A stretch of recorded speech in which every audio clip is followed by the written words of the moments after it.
reminder, today's call is being recorded. Objections, you may disconnect at this time.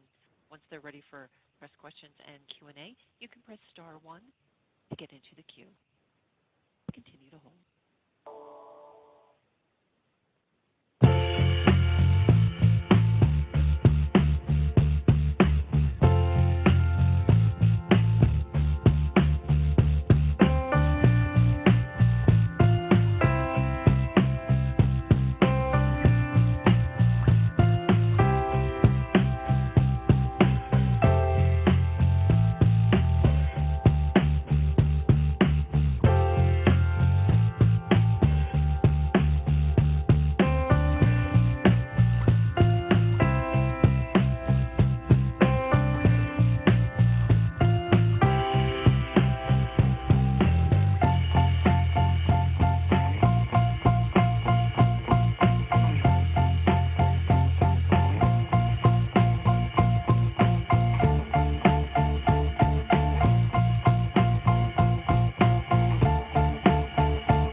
Welcome and thank you for standing by. All lines have been placed in a listen-only mode for today's presentation. The call is being recorded. If you have any objections, you may disconnect at this time. I will now introduce your conference host, Mr. Josh Finch. You may begin. Good morning and thank you for joining us. I'm Josh Finch of NASA's Office of Communication. We're here to talk about the return of the Crew-3 mission from the International Space Station. The Crew splashed down this morning at 12:43 a.m. after 177 days in space. I'm pleased to be joined by Kathy Leaders, Associate Administrator for NASA Space Operations Mission Directorate, Steve Stitch, Manager, the Commercial Crew Program, Joe Montalbano, Manager of NASA's International Space Station Program, William Gerstenmaier, Vice President, Build and Flight Reliability at SpaceX, and Frank DeVena, Manager of the International Space Station Program for ESA. After I introduce the speakers, we get some opening remarks. We'll turn it over to media Q&A. But before that, I'll turn it over to Kathy. Well, thank you for the hardy folks that are online late, but I'm going to tell you it was just so great to see Raja, Tom, Kayla, and Mateus's smiling faces, and always a thrill to see them back here on Earth safely. We've been talking about our mission campaign and just looking at the dates that I have on my sheet of paper here, on April 8th, we had Axiom launch, April 25th return, turned around April 27th, Crew-4 launch, and here we are May 5th, or actually May 6th, early in the morning, Crew-3 return. And, like we were talking about in the pre-conference, the only way you can do this is get the hardware ready. And as we've been talking about, we've been all doing a lot of praying to the weather gods to make sure that we get those calm seas that are out there for these landings. But if you just look at all this work in the last month, I really want to personally thank SpaceX for just performing such seamless operations on all those missions. Very quiet launches, beautiful landings, and I want to really express my thanks to both ISS and Commercial Crew teams that spent long hours working through issues and facilitating a ton of on-orbit and ground operations. Just the normal things that come up in flight. So there are always parts of reentry that are a little nerve-wracking, go through those that loss of signal period, and just hearing the crew talk again at the end of it.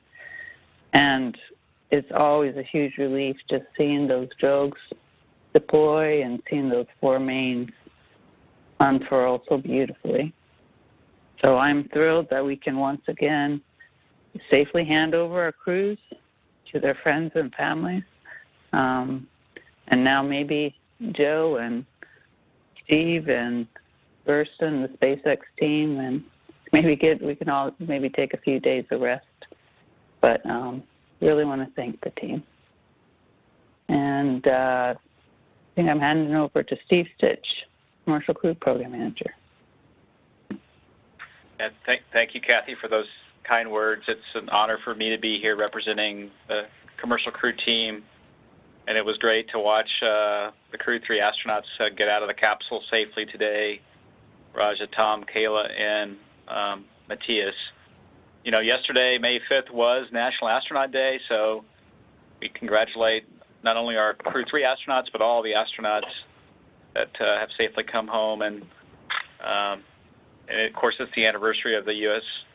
First human spaceflight pilot by Alan Shepard in 1961. You know, the Crew-3 mission has gone great over the whole 177 days in space, and of course we undocked early Thursday morning at 1:20 a.m. Eastern to set up for this landing tonight off Tampa. Splashdown at 12:43 a.m. Eastern time. It was just beautiful conditions to land in, probably 6 knots of wind, 1-foot seas, very clear skies, and so if you watched during the broadcast, it was great for recovery and great and safe splashdown for the crew. You know, the entry was very nominal, a very clean entry all the way down. If you watch the main parachute performance, all 4 chutes deployed nominally at the same time. There was no lagging chute at all. And so it was great to get that data and watch the chutes perform. You know, as I step back and think about what Kathy was saying with the different dates, I've spent a lot of time with meteorologists over the last month talking about weather and weather briefings, and Tim Garner and Arlena at the 45th just did a phenomenal job. I remember going and talking to Tim before we started this campaign in early April. I said, Tim, this is what we're trying to do. We're trying to launch Axiom, stay up for about 8 days, land the Axiom flight, then get into Crew-4, and a couple of days later have about 5 or 6 days docked and then land. And he looked at me like, that's going to be really hard, Steve. And just credit to the entire team, the SpaceX ops team, the NASA ops team, our meteorologists for managing the weather such to get us the 4 good days to go launch and land. You know, our Crew-3 astronauts were there for the first PAM mission as well, so it's an exciting time for our industry. Commercial Crew's excited to have the vehicles built by SpaceX to be used for these private astronaut missions, so it's just a really exciting time. The crew looked great. They're feeling well, and you know, they'll be coming back to JSC later tonight and meeting with their families, and then Matthias will be meeting with his family. I want to thank the whole NASA team, the NASA CCP team that did such a great job working the Crew-3 flight, and the SpaceX team as well that just did a phenomenal job with the vehicles, the launch vehicle, and also the operations. I'd like to thank Joel and the ISS team for our great partnership, our international partners in ESA, and then for us in CCP, it's on to OFT2. In fact, today we had the flight readiness review, the CCP flight test readiness review, and it's looking really good. The vehicle is at the launch pad and it's going through its testing. Starliner is atop the Atlas launch vehicle, and we'll get into our agency flight readiness review next week. So we'll get a little rest, but it's an exciting time in CCP, and we're looking forward to the OFT2 mission as well. And now I'll turn it over to Joel Montalbano. Hey, thank you, Steve, and thank you again for joining us today. It was fantastic to see the Crew-3 splashdown following a near 6-month duration on board the International Space Station. They were on Space Station 175 days. This crew traveled over 75 million miles and did just over 2,800 orbits of Earth. They saw 8 visiting vehicles arrive and the departure of 7 visiting vehicles. A couple of the experiments that I like that will continue with the Crew-4 is this crew started some experiments that could improve or prevent vision loss. So some research on board ISS that benefits all of humanity back on Earth. They also did some plant experiments. They started a plant experiment to grow plants without soil or any other growth material. And this is important as we continue to use Space Station as a test bed as we look forward to exploration and going back to the moon and then eventually to Mars. No rest for the weary. You know, as we finish this mission, we look forward. Steve mentioned the OFT-2 mission. I think I talked just a few days ago that mission will be carrying up about 500 pounds of cargo to the International Space Station and returning almost 600 pounds of cargo. And then right after that, in early June, June 7th, we'll be looking at the SpaceX cargo mission, again, delivering science investigation supplies and equipment to the International Space Station. On board, the Crew-4 continues, you know, just without missing a beat. You know, those guys had a really good handover with the Crew-3, and we're looking forward to having them up until the September timeframe. We have sent a message to the Crew-4. They are awake. They're in their kind of the preparation activities for today, and we'll be talking to them at the morning planning conference in about an hour. Huge thanks again to the SpaceX team, the Commercial Crew Program, all the ISS people that have worked to put this together, our international partners. You know, we do this as a team across the globe to make these missions successful, and just a huge thanks. So with that, let me hand it over to Gerst. Thank you very much. Again, thank you very much. And on behalf of SpaceX, it's a tremendous honor to be entrusted with carrying these crew to Space Station and back. Kathy talked about the dates and what we did, and I can tell you the SpaceX team worked days and nights to make sure that this was as safe as we could make it for the crew, and we didn't take any shortcuts. We worked as hard as we could to make sure, double check and triple check everything to make sure we're ready to go, and the vehicle performed extremely well today. It looked really clean, as everybody described. The crew did take a picture of a little piece of FOD that came off after they had departed Space Station. The crew did a great job as being part of the team. They actually snapped a very good picture for us. It looks like it's a piece of a frangible nut, very small, about an inch in diameter or so, that wiggled out after, and was actually there from launch all the way through the 175 days and then slightly drifted out during departure. It's not a risk to station, it's not a risk to Dragon, but it's something that we'll probably look at in the future. We didn't even think this little piece could actually wiggle out of this little tiny hole, but somehow it did, and the crew was astute enough to actually snap a picture of it, so we'll take a look at it and continue to improve and continue to make our spacecraft safer for crews in the future. So again, just a tremendous team effort. It's great to be part of this team. It's great to be entrusted to do this. It's really fun flying crew, and so I think was said earlier, seeing the crew get off safely on the ship and be home and know they're going to be back in Houston with their families is just pretty special.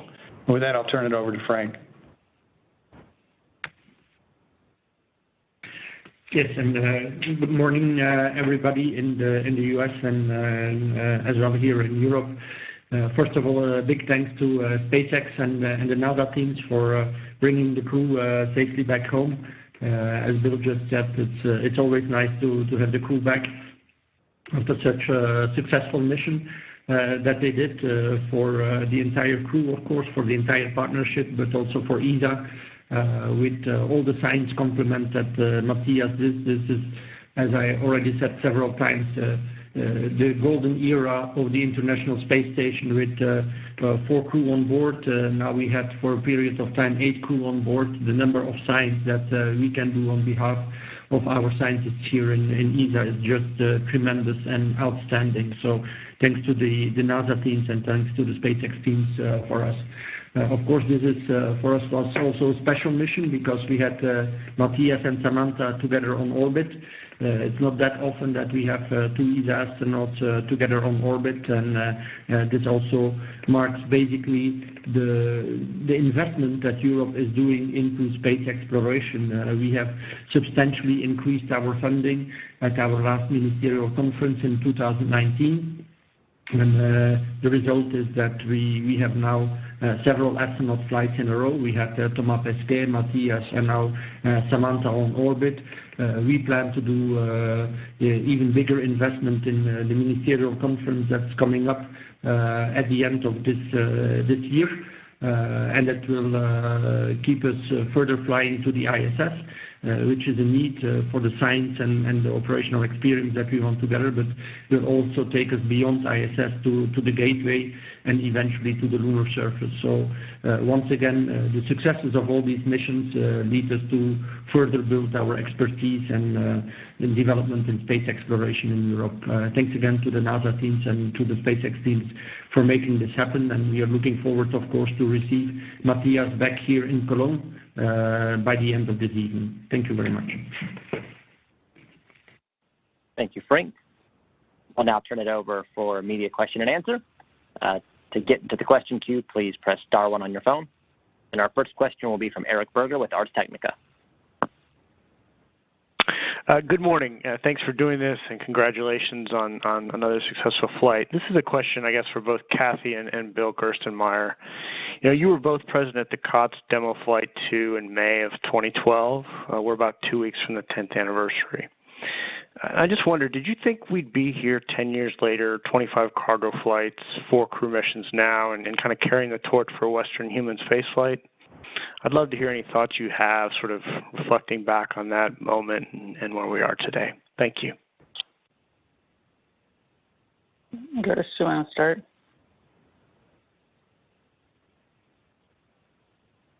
I don't know. It's amazing. I think we knew the challenge in front of us, but you never know the outcome.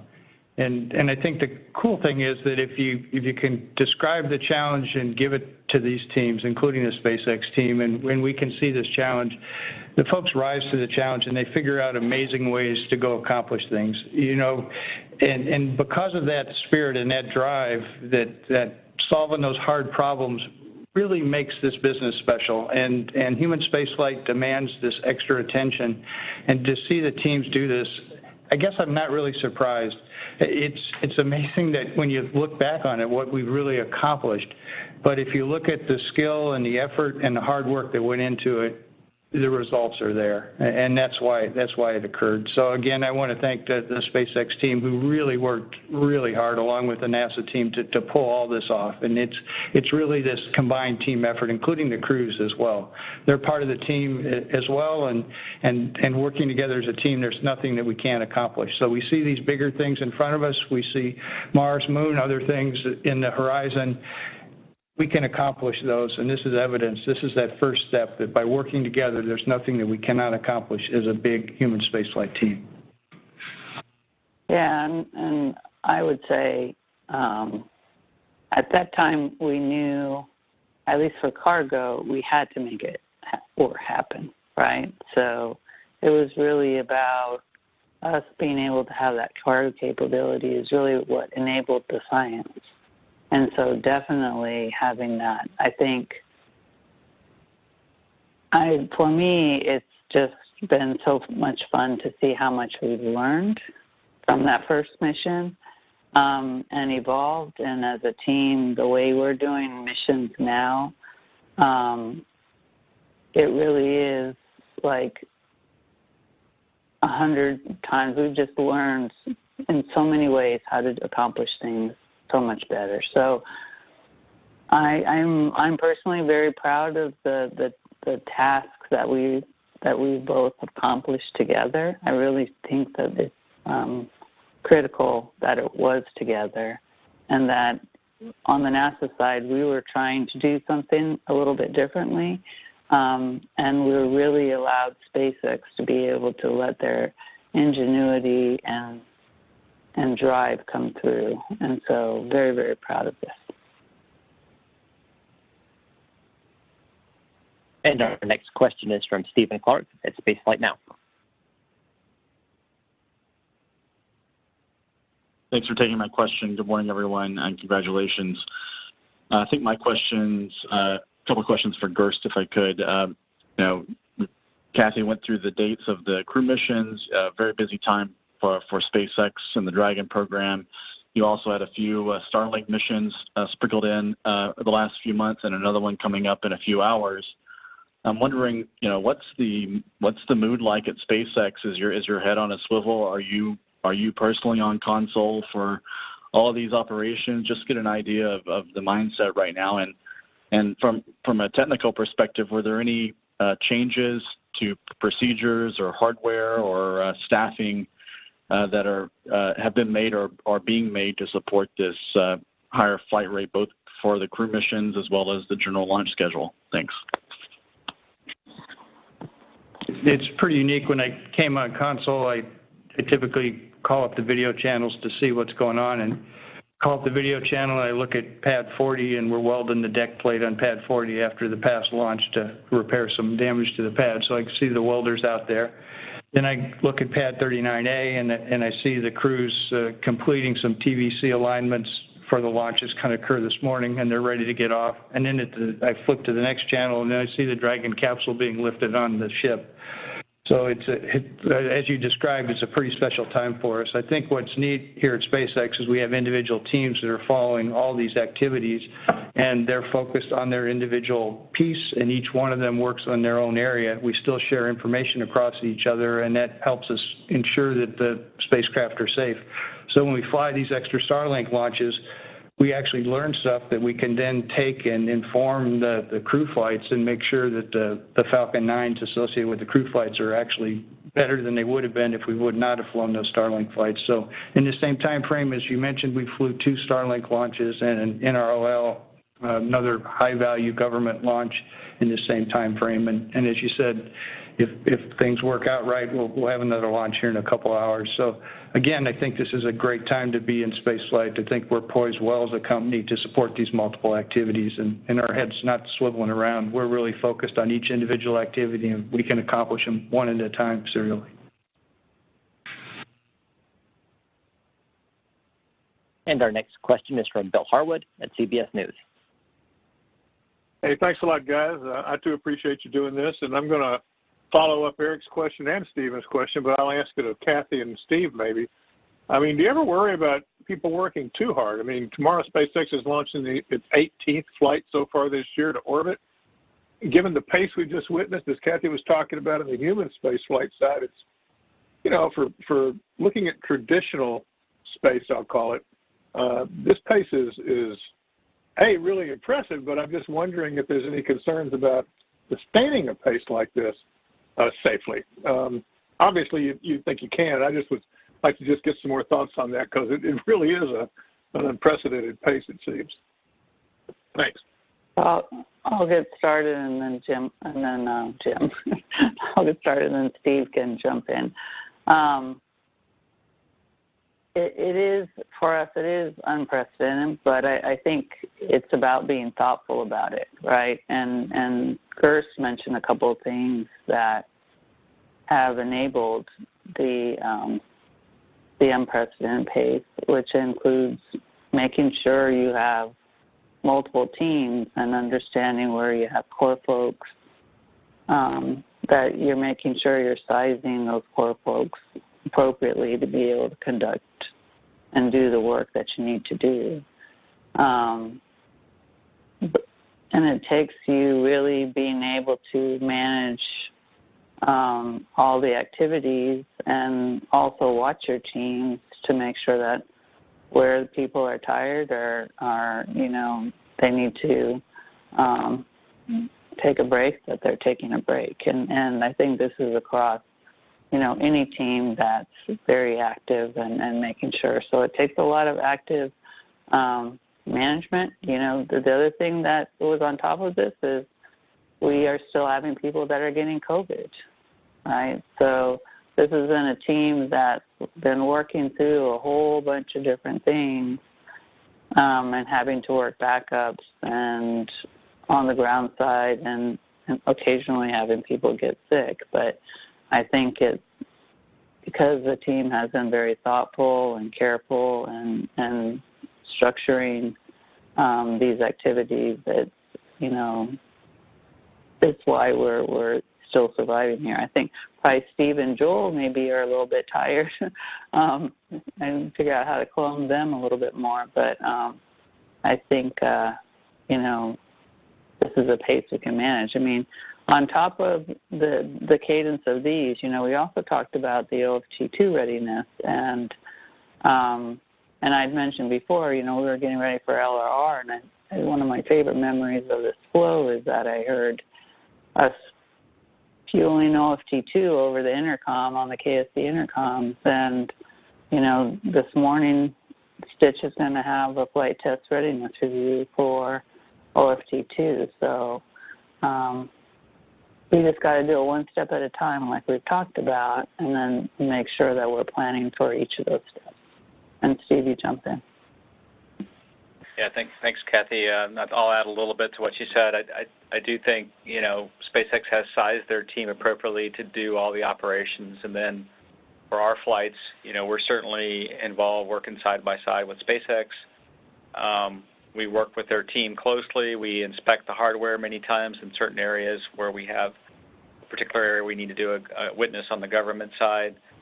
One thing that I have seen out of SpaceX that maybe is different than when we and Bill was a part of Space Shuttle as well is SpaceX has a tremendous amount of automation in place in terms of data reviews that they can do things quickly. They produce tremendous reports on a launch or a docking operation that then we can take that data and digest it very quickly. I also see SpaceX, having, and the thing we talk about a lot with Bill and his team is attention to detail and making sure that we're doing every operation that requires workmanship and precision carefully and correctly. I've seen SpaceX stand down and take a time out at times when maybe they feel like the team needs a break, needs a little bit of rest. And then I've seen us make good decisions together where, we need to go in. Sometimes you actually do extra work on the vehicle to make it safer. And so it's an exciting time. We're learning from each flight. I think the other thing that we've developed together between NASA and SpaceX is a great learning attitude and a hunger to solve problems and to see problems, to look at the data, look for trends, and make the vehicle safer and safer as we move forward. So thanks. And our next question is from Marcia Dunn at the Associated Press. Yes, hi, good morning. Two questions. First for you, Bill. I'm just wondering, again, along the lines of the past month alone with crew flight, what kind of emotions is the team feeling? Is there a sense of exhilaration after having pulled all this off, and maybe hopping up and down with glee? And for either Kathy or Steve, looking ahead to Starliner, for the first crew demo flight, are you going to pretty much stick with two astronauts for that like you did for the first SpaceX test flight, or might you be adding another person or two? Thanks.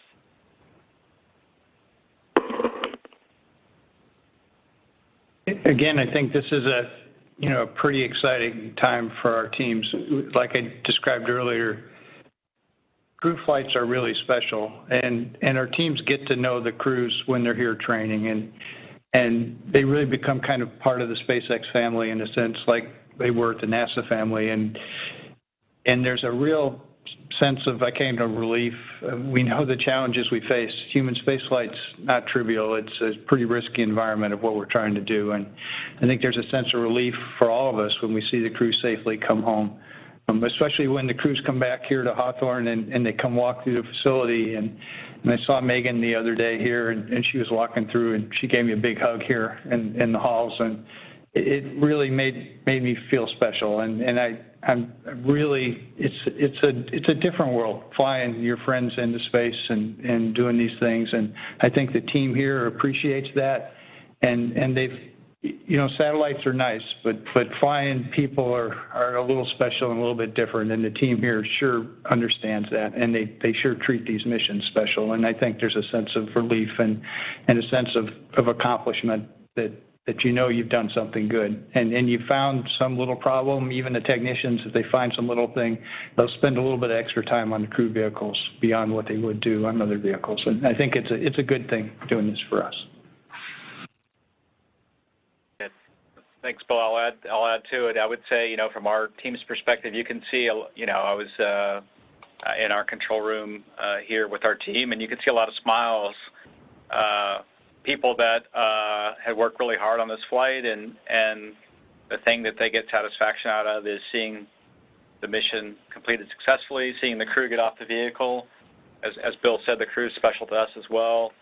I think we know how hard each flight is. We know how hard we've worked. We know that we've tried to run every single technical issue, every single little blip of data down and make sure that it's safe for the crew. And I think we're a little tired maybe, but we feel a lot of relief and excitement to have pulled off now our third crewed rotation between Crew-3 and Crew-4.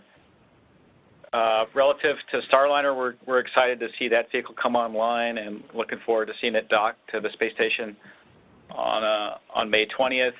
We're in the final preparation for that flight as well. We're really focused on OFT2. I think over the summer we'll sit down and talk about the crewed flight test and what the complement of the crew should be for that flight and how long it should be. That's something that we've got in the works after OFT2 to really establish that as a test flight and what the complement should be. So.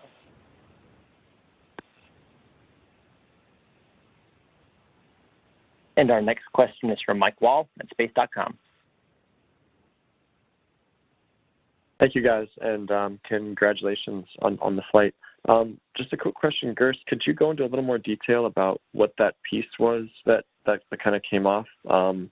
Just what was it doing, and what was its job on the Dragon? And is it just like zero concern that this piece came off during the undocking? Could you just go in a little more detail about that?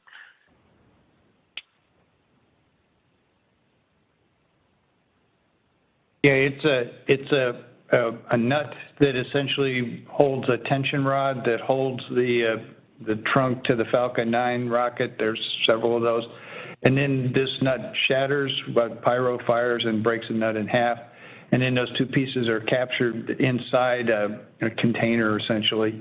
And what happens is if that little nut wiggles around over time, that little tiny nut can wiggle in just the right orientation and drift out through this tiny little hole. It's about the size of, like a 1x1, kind of like an ice cube kind of small thing.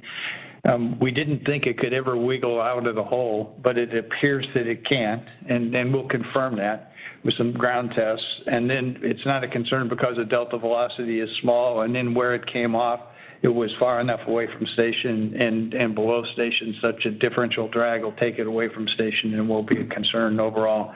During EVAs, we jettison sometimes larger items and components and other pieces much larger than this small little piece. It's something we don't want to have happen, and we'll figure out the right way to go do. We don't necessarily want to make the hole smaller because this little rod has to transition out to actually create the separation, so we don't know exactly what the design change will be, but we'll look for a design change. But again, I think it's a tribute to the attention to detail that the crew was looking out. They happened to capture it, and they got an extremely clear picture. A lot of times we see FOD, and we can't determine what it is. Kayla did a really good job of getting a good enough image that we're pretty sure what it is. So we'll go off and confirm all that, make sure that it's right, and we'll go see what we need to go change in the future. But again, it's not a concern to station, not a concern to Dragon at all.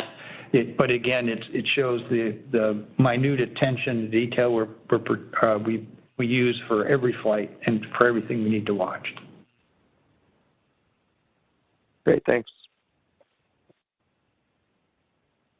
And our next question is from Marcia Smith at Space Policy Online. Thanks so much. Good morning and congratulations. And my question is also for Gerst, and I'm curious about the bilge pump noise that you seem to have now. The Axiom crew, I won't say they complained about it, but they noticed it, and then this crew noticed it. Somebody said that it sounded like a drill, and Core replied that they were about to turn off the bilge pump. So is there something different going on there? Is there more water coming in so the bilge pumps have to run longer, or have they just gotten more noisy, or what's changed there? Yeah, I don't think anything has really changed. These pumps are not absolutely needed, but they're there just in the contingency case to go pump water. They turn on a little bit before landing, and they were pretty quiet. We saw a little bit of noisy current, so it looked like one of the pumps was actually pumping some water periodically, and we saw the current spike up and down. And then it made this noise.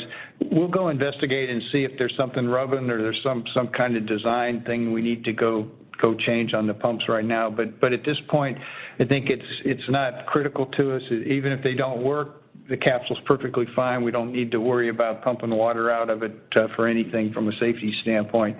So we'll go take a look at it and understand. But the fact that it's occurred on 2 flights and we saw a precursor to it this time. Before, we didn't see it in Axiom. In Axiom, we kind of got the noise at the same time we saw the current spike. This time, we saw the current spike and then got the noise. So there's some clues there. We'll go look at it and take a look and see what needs to be done, and there'll be a redesign. But I think it's a pretty minor thing in the big scheme of things.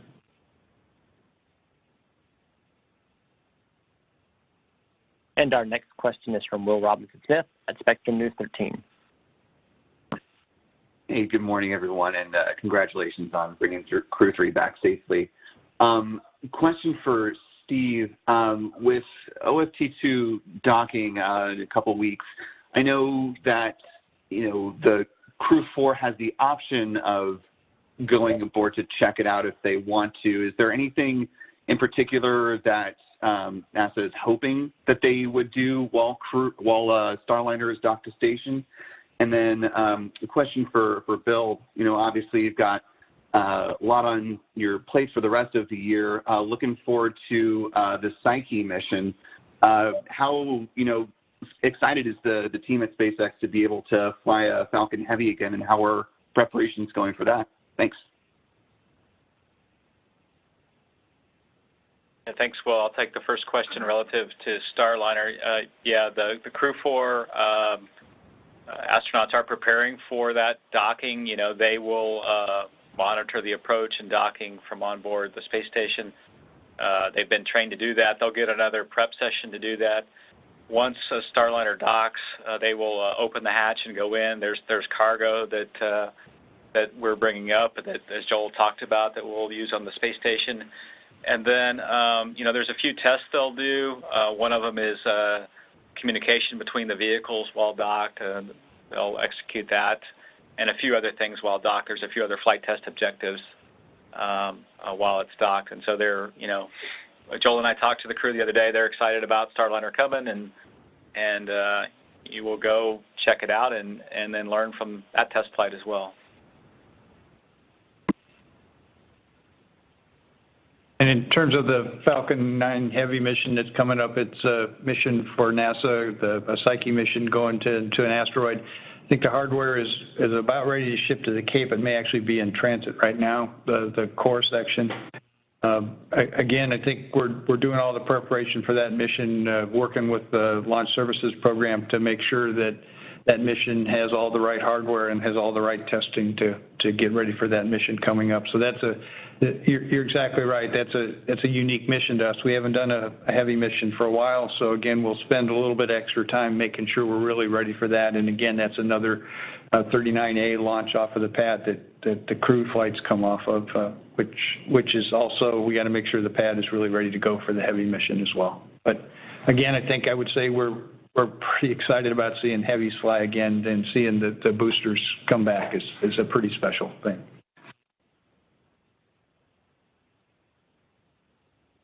We have time for about 2 more questions, and our next is from Ken Kramer at Space Up Close. Hi, thank you for doing this, and congratulations on a great mission. My question is for Bill Gerstenmaier. You are so busy, actually, and with these human spaceflight missions, also, and so I'm wondering. I think you're only going to build 4 of these Crew Dragons. I wonder why you would stop at 4, given the great success you have, and also these private missions coming up. And they seem to be limited to 5 missions. So I wonder if you're rethinking that, and what can you do more than 5 missions with each one of these? Thank you. And reusability is a key thing for us, and we're planning on reusing these.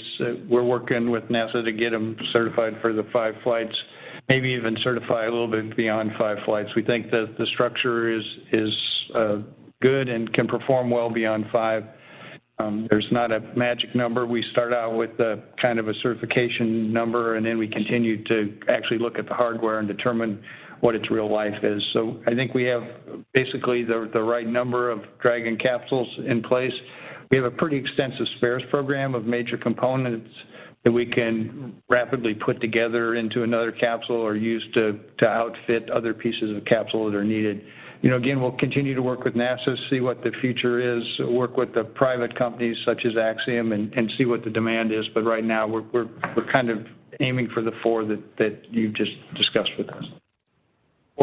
Plus, and there's one more new cargo vehicle that is getting manufactured here in Hawthorne right now, and that'll complete, and then that'll be our last cargo vehicle we manufacture here in Hawthorne is the plan. But again, we'll have spares for both cargo and for crew, such that if anything occurs abnormally or not the way we intended, we've got the spares available to continue to keep flying and meet the needs of our customers.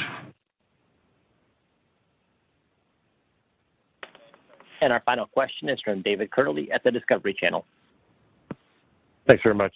Gerst, I think I heard on the webcast, just kind of off the bilge question, that the Dragon capsule actually takes on some water at splashdown, I guess for buoyancy or to help right itself. Can you explain how that system works?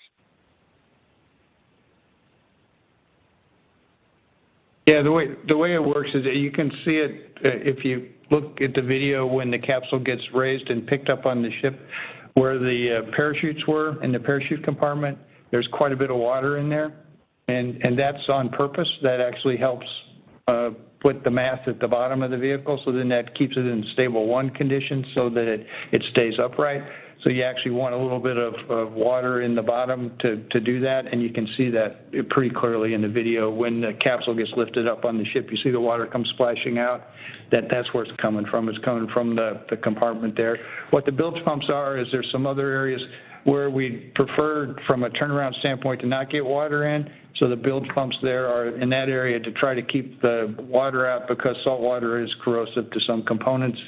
It makes a little bit more of a turnaround if that activity does, or if those pumps don't work and get that water out of there. But again, they're not absolutely needed. It's more just a turnaround and ease of refurbishment for us.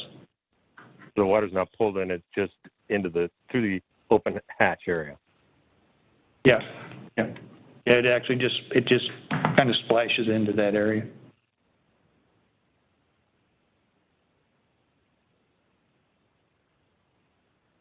All right, and we'll now go to Kathy Leaders for closing comments.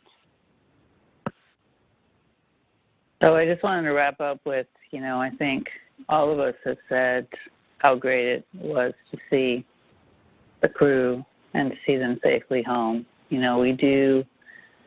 I know everybody here on this call does feel like this is a huge responsibility for us to be able to do these missions and fly people to the International Space Station, safely have them do the work and science on orbit, and then just as importantly, bring them home to their family and friends. And so we probably are jumping up and down. Maybe we're maybe too tired to jump up and down, but inside of us, I do feel like there's nothing like seeing that capsule land safely and seeing those crew members' faces. There's nothing like that. And just like Gerst said, these crew flights are special and are treated specially by our teams. And so I really, once again, want to thank all of the teams that had taken that special attention to once again be able to bring our crews safely home. It takes dedication and vigilance and working through all the things that get thrown at you. But this team did it again, and I really, really appreciate all the hard work. Thank you. Thank you, Kathy, and thanks to everyone who joined the call today. That's going to wrap things up for us here for our press conference on Crew-3's return. You can follow more along the mission at Commercial Crew, as well as the International Space Station web pages. Thank you and bye.